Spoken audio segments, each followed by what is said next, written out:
pagi dan salam bahagia untuk kita semua. Yang saya hormati Bapak Khairul Muslim Nasution sebagai fasilitator saya, dan yang saya hormati juga Ibu Ceriska Aktodrina Sitorus sebagai pengajar praktik saya. Pada kesempatan kali ini saya akan melakukan praktik coaching bersama rekan saya yaitu Bapak Supriyadi Huta Barat. Pada kegiatan kali ini saya akan melakukan kegiatan perdana dari tahap supervisi akademik, yaitu pra-observasi. Berikut kami akan melaksanakan kegiatan tersebut. Selamat pagi Bapak Supri. Selamat pagi Bu. Apa kabar Pak? Alhamdulillah luar biasa sehat Bu. Syukur pada Tuhan Bapak sehat-sehat. Pak, sibukkah? Hari ini saya tidak ada les Bu, karena saat ini juga di kelas 5 itu lagi pembelajaran PAI. Iya, baik. Boleh saya ganggu waktunya sebentar ya Pak? Boleh Bu. Baik Bapak, seperti yang saya informasikan minggu yang lalu, bahwa saya akan melaksanakan supervisi akademik di kelas Bapak nantinya. Iya. Jadi sebelum kita melaksanakan supervisi akademik, tentunya kita sekarang pra-observasi dulu. Iya. Nah, supaya nanti ketika pelaksanaan supervisi akademik itu bisa mengetahui dan mengevaluasi jalannya proses pembelajaran di kelas Bapak. Iya. Nah, ya, di dalam kegiatan pra-observasi ini Pak, kita akan ngobrol santai aja. Nggak usah terlalu tegang gitu, maksud saya nggak usah terlalu grogi ya Pak ya. Iya. Bagaimana dan sejauh mana kira-kira nanti yang Bapak persiapkan untuk kegiatan di kemudian hari di pra-observasi nanti, maksud saya Pak ya. Iya. Nah, jadi sehingga Bapak lebih percaya diri nanti dan bisa melaksanakan proses pembelajaran dengan baik di kelas Bapak. Selanjutnya, kalau boleh saya tahu, kira-kira apa sih nanti yang bisa Bapak harapkan dari obrolan kita pagi ini? Oh iya Bu,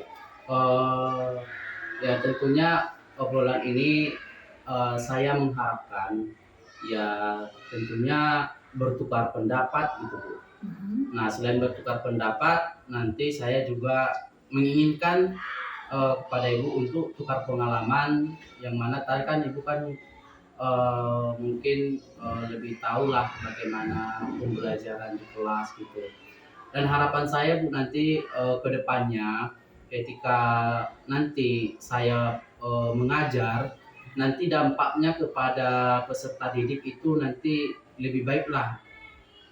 Atau boleh dikatakan nanti dalam proses pembelajaran yang saya ajarkan itu nanti berjalan dengan baik, lancar, dan pembelajaran bermakna Bu. Baik Bapak, artinya Bapak harapkan kita yang pertama tadi saya simak itu buat tukar pikiran ya. Iya. Tukar pikiran terkait pembelajaran yang akan kita lakukan di masa observasi nanti. Iya. Baik Bapak, kalau boleh saya tahu, kira-kira materi apa yang mau Bapak ajarkan nanti ketika observasi? Oh iya Bu, kalau materi yang saya ajarkan ya materinya yaitu sifat-sifat cahaya Bu. Nah, di dalam pembelajaran nantinya Bu, saya nanti akan menggunakan pembelajaran berdiferensiasi. Sifat-sifat cahaya berarti IPAS ya Pak ya? Iya, IPAS Bu, benar sekali. Baik Pak, pelajaran IPAS. Sekarang mau saya tanya lagi nih Pak. Iya Bu. Kira-kira apa tujuan dari pembelajaran yang ingin Bapak ajarkan nanti? Oh iya Bu, dalam tujuan pembelajarannya ketika pembelajaran IPAS nanti ada dua Bu. Yang pertama nanti melalui PowerPoint siswa nanti mampu menyimpulkan apa saja sifat-sifat cahaya tersebut. Dan yang kedua melalui praktek nanti Bu juga ya siswa nanti mampu membuktikan sifat-sifat cahaya. Baik, kira-kira menurut Bapak sifat-sifat cahaya ya? Iya Bu. Kira-kira ada nggak dampaknya Pak pada murid itu? Ya, tentunya semua pembelajaran itu tentunya ada dampak dalam kehidupan sehari-hari, apalagi untuk siswa Bu itu. Nah, mungkin saja pada saat itu mereka belum memahami dampaknya Bu, tapi melalui kita kaitkan kepada kehidupan sehari-hari terkait dengan sifat-sifat cahaya Bu itu, nantinya siswa ini mampu nanti ketika misalnya berkendaraan bersepeda motor. Nah, itu kan nanti kan cahaya itu kan salah satu contoh sifat cahaya itu merambat lurus lah gitu Bu. Nanti kan bisa nanti menyebabkan pada pengguna kendaraan lain gitu Bu.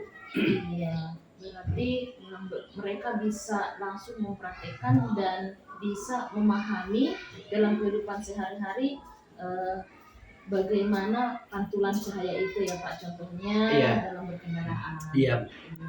Baik Bapak, kira-kira persiapan apa sih yang sudah Bapak siapkan sampai sejauh ini? Persiapan yang sudah saya lakukan Bu sejauh ini, ya tentunya saya sudah menyiapkan perangkat pembelajaran seperti modul ajar ya Bu ya, baru media. Setelah media saya juga sudah menyiapkan PowerPoint untuk ditayangkan nanti ketika pembelajaran. Saya juga nanti menyiapkan LKPD, baik itu berkelompok dan baik itu juga individu. Dan yang terakhir saya juga sudah menyiapkan lembar evaluasi bagaimana nanti agar siswa itu tahu kita sejauh mana pengetahuan dan kemampuan penyerapan yang telah saya ajarkan. Iya, baik Bapak. Lengkap sekali ya. Iya Bu. Tadi di awal Bapak sempat saya simak kalau mengatakan pembelajaran berdiferensiasi ya. Iya Bu. Kira-kira ada nggak alasan Bapak memilih mengapa melakukan pembelajaran dengan model pembelajaran berdiferensiasi ini? Ya, kenapa saya menggunakan pembelajaran berdiferensiasi? Karena begini Bu, saya lihat karena saya kemarin sudah melakukan asesmen awal untuk mengetahui kemampuan anak dalam pembelajaran. Ternyata ada 3 kategori Bu gitu. Ya, 3 kategori. Yang pertama kategori yang kemampuannya kurang. Nah, di sini saya lihat yang berkemampuannya kurang ini ya mereka hanya sedikit mengetahui pengalaman terkait dengan sifat-sifat cahaya ini Bu. Jadi nantinya juga saya di sini Bu yang pengetahuan rendah, tentunya saya nanti akan lebih banyak mendampingi dibandingkan dengan siswa yang berkemampuan sedang dan siswa yang berkemampuan lebih. Nah, sementara siswa yang kemampuannya sedang itu nanti ya hanya sedikit lah, bukan sedikit sih, tidak terlalu banyak lah mendampingi nanti dibandingkan dengan siswa yang berkemampuan rendah. Sementara siswa yang kemampuan lebih itu nanti bisa mereka secara kolaborasi bersama kelompoknya untuk membuat sesuatu yang bisa mereka lakukan gitu. Hanya ya sekali-sekali lah saya nanti memastikan bagaimana prosesnya yang mereka lakukan nanti. Nah itu Bu. Jadi ada juga nanti Bu saya menggunakan benda konkret ya, yang mana nanti benda konkret ini membantu siswa yang rendah untuk lebih bisa memahami sifat-sifat cahaya tersebut. Iya, komplit sekali Pak Supri. Iya Bu.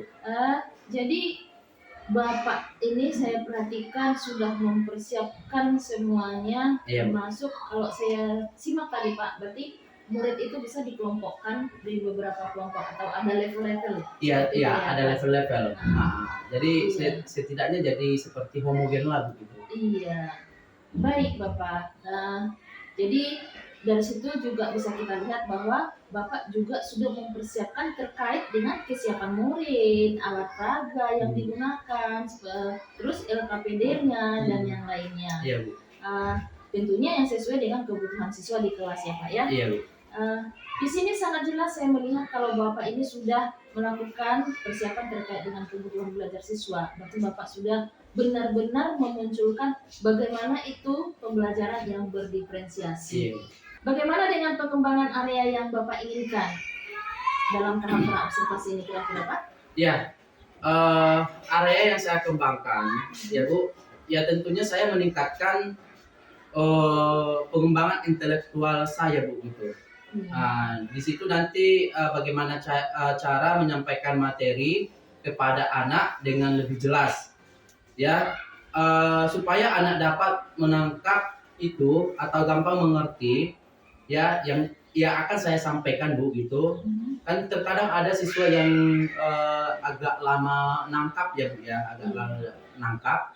Nah biasanya saya melakukan pembelajaran yang menarik lah begitu, sehingga nanti anak-anak lebih mudah memahami dengan bantuan benda-benda konkret seperti nanti ketika dalam pembelajaran itu ada nanti cermin, senter, apalagi gelas yang berisi air gitu. Nah, jadi kemudian Bu dalam pengembangan sosial emosional Bu ya kan tentunya siswa itu beragam Bu gitu. Nah beragam. Nah oleh karena itu nantinya kemampuan siswa dalam menyimpulkan sifat-sifat gampang dimengerti kalau melalui PowerPoint Bu gitu. Saya pikir bagus sekali ya Pak. Nanti akan saya coba bantu di tahap observasi nanti kira-kira mana yang perlu Bapak kembangkan itu nanti di mana kira-kira yang perlu saya bantu nanti saya akan perhatikan. Lalu terkait dengan kompetensi sosial yang ingin Bapak tingkatkan, kompetensi sosial emosional ya Pak ya. Iya.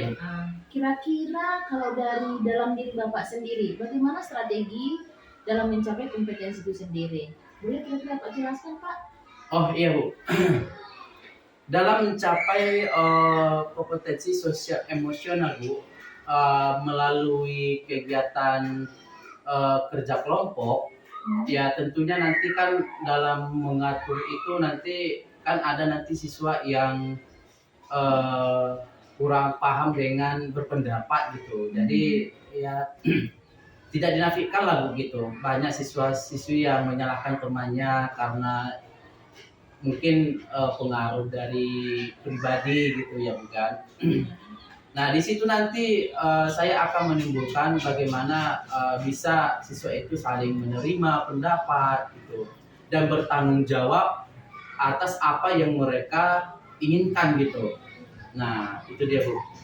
Baru Bu setelah itu misalnya di dalam mengerjakan tugas individu gitu. Nah situ saya ajarkan mereka lebih mandiri lagi gitu, lebih mandiri. Ya tentunya saya pun kadang begini juga Bu. Mungkin di dalam proses pembelajaran nanti kan ada siswa yang aktif Bu ya. Karena mungkin kurangnya bagi saya untuk memahami siswa gitu. Nah itu dia Bu. Jadi nanti karena saya sudah mungkin sudah membaca-baca bagaimana cara strategi untuk mengatasi siswa tersebut. Mungkin saya karena mungkin dia siswa aktif, mungkin dia perlu kegiatan yang seperti ini gitu, atau langsung ke praktek gitu ya Bu ya. Kan kayak gitu kan siswa yang aktif kan itulah Bu. Tadi yang saya bilang itu dari asesmen awal kan ada siswa yang aktif, berarti yang cocok dia itu memang ke lapangan atau lari ke praktek gitu.